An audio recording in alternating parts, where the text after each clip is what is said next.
Professor Balvir Tomar, who is the chairman, founder, and Chancellor of the Nims University in Jaipur. He's also the chairman of the Nims Global Group in Jaipur, and we welcome him to the stage. Good afternoon to August gathering. The topic is very interesting. Today is the R&D innovation, research and development and innovation, the three words, and Sweden and India partners for solving global issues. Research and the development involves the technology invention, and innovation involves improving the method of working. These are the different points, time limits, so I'm not going, these are the different points why we should undertake the research.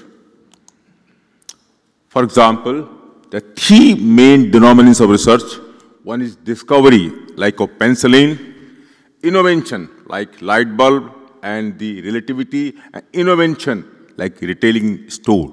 These are different type of R&D sectors. And here the roles come the universities.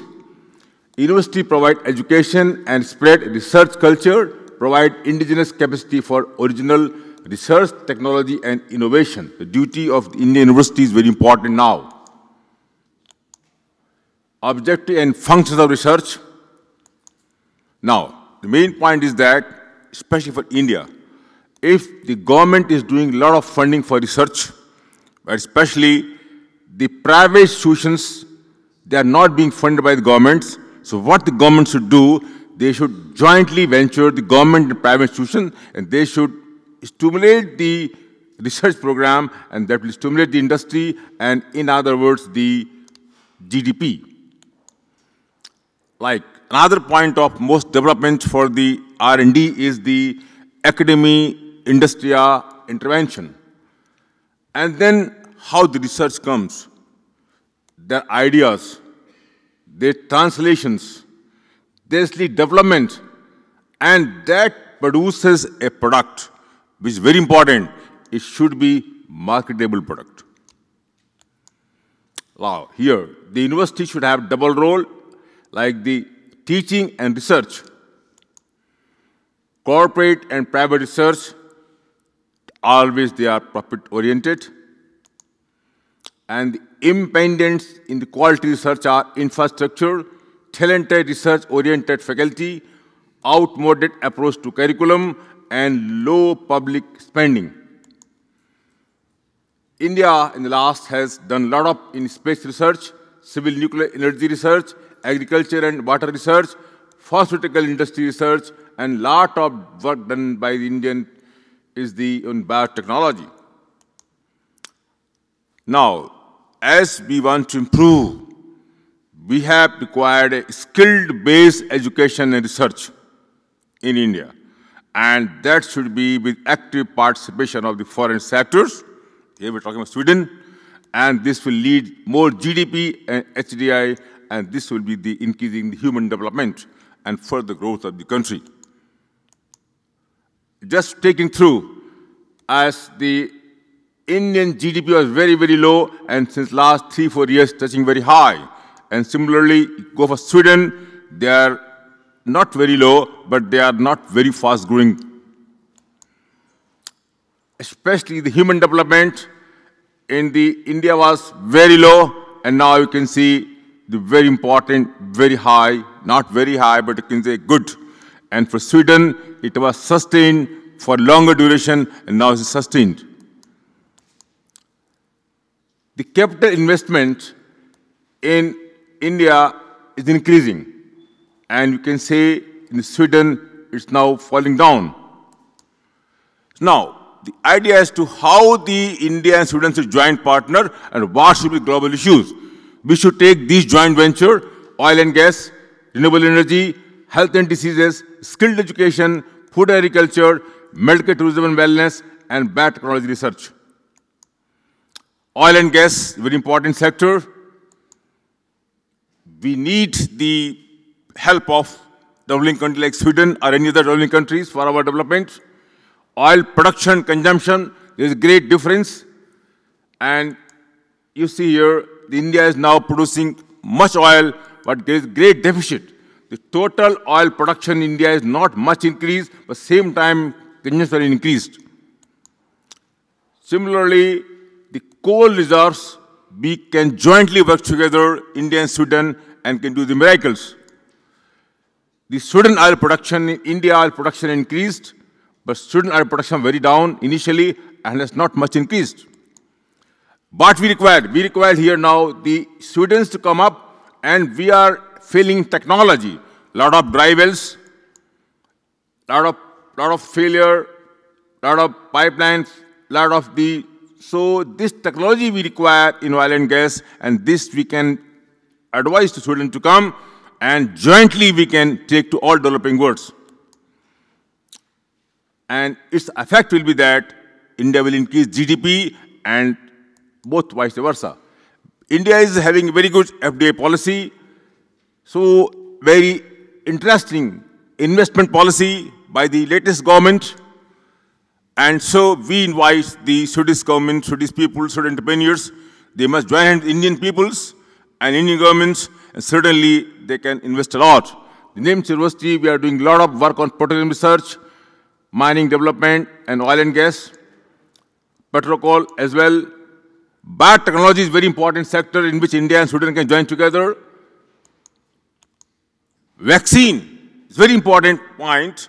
You can know that India is #1 producer of hepatitis B vaccine, recombinant. So we can jointly export this vaccine for all over the world. HIV infections. See, India has fighted and then reduced now, and you can see the data in the HIV in Sweden is sustained. Strengthen the Indian biotechnology. Now, the Indian biotechnology is very important.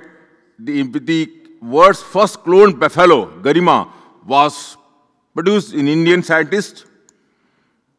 Region to invest, I told you, stronger politics, good FDI, good economy, and better rules and regulations, and better income tax regulations. And what are the strength of Swedish technology is that strong biotechnology industry, solid medical research, foundation and tradition, highly innovative, cost-effective in R&D, excellent business involvement, close cooperation between industry and academia. Now, very important, you see, when it comes to innovation, the Sweden comes second worldwide. But when we go the R&D intensity, Sweden is on fourth. But when we go to the productivity, you see, we are not visible, Sweden is not visible. Manufacturing is a worldwide data when compared going down. So what we need, Sweden has the innovation, Sweden has the power, Sweden has the research, but what we need, that we should join hands together, and that research should be incorporated in India, and we can go very strength. Same policies, food manufacturing, other sector, we can go join together. Region to invest, I told you, good politics, and good FDI, and good our economy. Agriculture, we can join together. Investment regions are same. Good financial setup. Another sector in which we can join hands together, renewable energy. We've discussed a lot in the morning. And you see, the fossil fuels will be finished, and then we have to rely on the India. We have to rely on the solar energy, because just he has told that social method of death. So sunshine is very important, and so we can join hands with Sweden, and we can take the technology to India, all part of India, and same time with the worldwide. Solution is for clean energy sources, hydrogen, solar, wind, very important for India also. Ocean thermal, almost unlimited in the amount of environmentally capable. Another.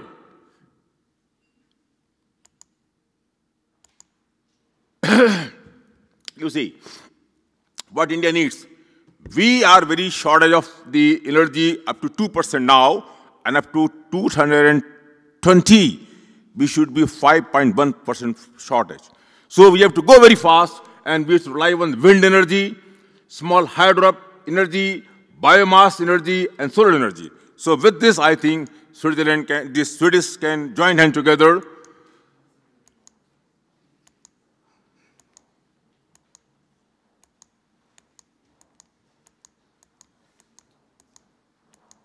well. So, another point, the students also very smart in the wind energy production. I can say we can join hands together.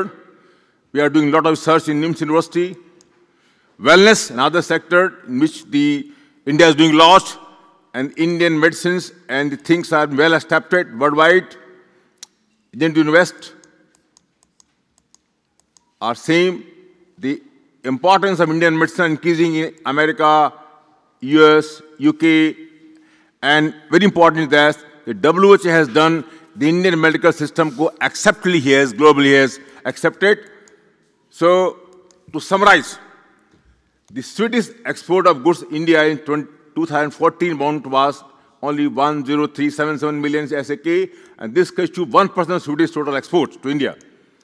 And chemical manufacturing goods and articles accounts for 88%, and crude materials and minerals was itna percent. Sweden import of goods from India is itne million. Swedish import from India constitute of 0.5% Sweden's total imports. The greatest share of Swedish imports from India at 92% consists of chemicals, manufactured goods, and articles. So, what we should do, last slide, the Sweden-India partnership is absolute to strengthen the productivity in the both countries. Both of these countries to play a lead role in curbing global issues in other developing countries as well.